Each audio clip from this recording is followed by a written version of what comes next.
for this one scene, Ragna's hatred for Ultimatia and her kind is so strong that he's literally able to bend the laws of her ability, time, the universe itself, just to get to her, bro. Hello, welcome to your late night schedule program where you guys send in a moment worth sharing. Today we're looking at Ultimatia, or Ragna versus Ultimatia, and how that whole fight went down. There's one scene in specific that I wanted to look at, that I thought of, and it's just pretty good. So we're gonna talk about that.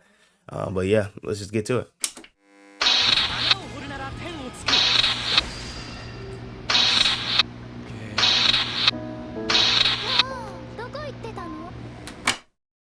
Honestly, starting this off, I'm looking at the whole fight. So what's on my screen now is the entire fight of Ragna versus Ultimatia. At least I think it was the first time that they actually met in person. So it's a little far forward in the fight. But there's one scene that I want to check out in particular that's pretty good in here. So the whole thing, to give some backstory, of course, spoiler warnings ahead right now. If you don't want any spoilers for Ragna Crimson, please click off the video. Anyways, basically he starts putting belts because of course he has a deep hatred for her and her kind. So what you're seeing here is basically him moving faster than she can regenerate. Like there's something so good about this. Like look at this right here, bro. This is peak craftsmanship, bro. You really can't make this up. Like look. And this is pure hatred right here. You can't make this up, baby. Like, and the music design, the music choice and everything, it's just everything about this scene is so powerful, bro. And further on, I'm actually gonna show where he destroys it. Let me see. Like look, bro. This is the whole thing, because how he's able to overpower her time stoppage. Like her main ability is to stop and rewind. She can stop time and she can rewind time. And this dude's hatred is so strong that he's able to bypass all of that. Who else is doing this? Look at this, bro. The hatred is so strong he gained the ability to fly just to get her, bro. You cannot make this up. And the fact that he was able to basically look, bro, one hit, bro. The fact that he was able to basically like learn an ability off the heel is insane. So for backstory as well, you know, for anybody that's watched this, this is basically his not his second do-over, but I like to say like it's like a parallel universe where he didn't necessarily go through the things he went through the first time, because you know the first time he got old, was able to train, but he lost the people that he wanted to protect.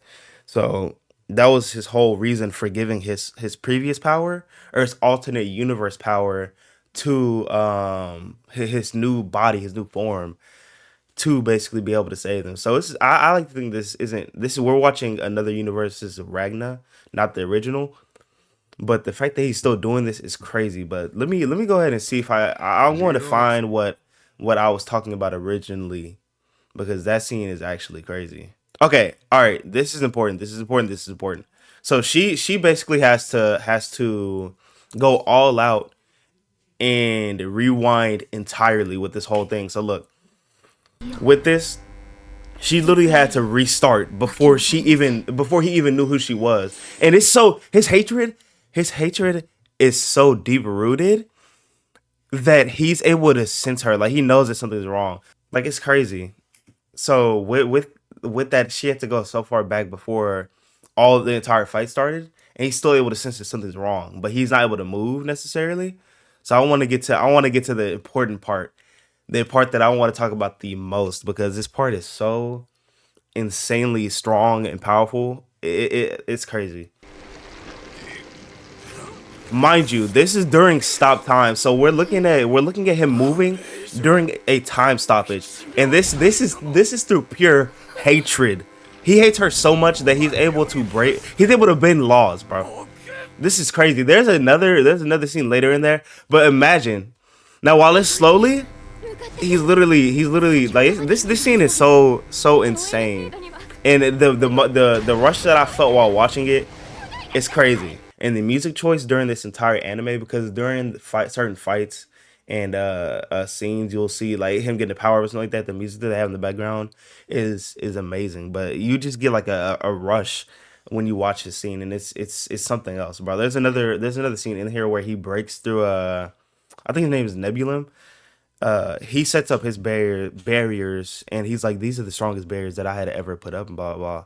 But he literally just runs right through them. I don't know if this video is gonna show it. Okay, perfect, perfect, perfect. Look, bro, this is the most powerful barrier that he set up, and look at this. Look, you see this? And he's gonna run through it like it's nothing, bro. It's insane. Like, listen to the music design, bro. Everything about this thing. I'm still getting chills right now watching this, bro. And look at that. That is crazy. That is crazy, bro. Right in front of her face, bro. She had never felt fear like this. That's crazy. Where else are you gonna find something like this, bro? Through pure hatred. This is pure hatred, gang. You're not gonna find something like that, bro. That's pure hatred.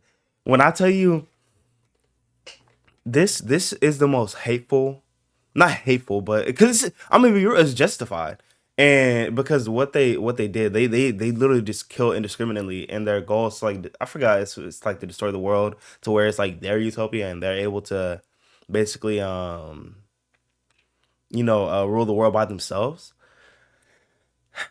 Wow. One of the most important part for me is this part right here where he actually like looks her in the face.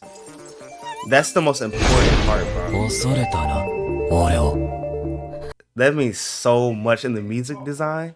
The little oh my gosh, I don't even know what to call it, but it's so perfect. It fits everything. The pause before it starts with him slicing her up.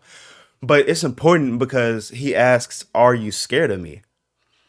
And it's so perfect because of what they do. People are of course scared of dragons. They're scared of the dragons, and she's like the matriarch, the queen of the dragons. So she's at the top of the food chain. She has nothing that stops her. But to see him moving through that's the first time that she felt fear, because in her eyes, she's unstoppable. She can't be stopped. And anytime that something goes wrong, she could just rewind time. So the fact that rewinding time and stopping time was not able to help her or save her from death, this is the first time that she's truly felt fear. And let me tell you, bro, she was not able to use her ability until the end of the anime.